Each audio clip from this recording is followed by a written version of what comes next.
गुंडांच्या देशा, लाचार देशा, गद्दारांच्या देशा, सध्या हीच महाराष्ट्राची ओळख बनली आहे अशी खंत शिवसेना ठाकरे गटाचे पक्षप्रमुख उद्धव ठाकरेंनी व्यक्त केली। मराठी भाषा दिन सोहळ्यामध्ये त्यांनी हे फटकारे लगावले आहेत। मुख्यमंत्री व्हायचं म्हणून लढत नाही, महाराष्ट्र ओरबडला जातोय, मुंबई लुटली जातीये म्हणून लढतोय असं यावेळेस ते म्हणाले। महाराष्ट्र देशा, कणखर देशा, राखट देशा हे सगळं वाचा तुम्ही।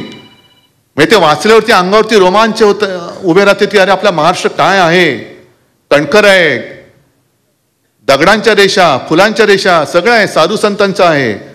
पण त्या महाराष्ट्राची ओळख आज हे गद्दारांच्या देशा, लाचारांच्या देशा, गुंडांच्या देशा, नशेबाजांच्या देशा असं जर का करून देत असतील तर आपण नुसतं मराठी भाषा दिन साजरा करत बसायचं? नुसतं भाषा दिन साजरा करून नाही चालणार। तर ज्या राज्याची भाषा आहे ते पहिलं राज्य वाचवणं आपली गरज आहे। माझी मुख्यमंत्री होण्याची इच्छा आहे म्हणून मी काही लढत नाहीये, पण माझा महाराष्ट्र माझ्या डोळ्यात देखत ओरबाडला जातोय।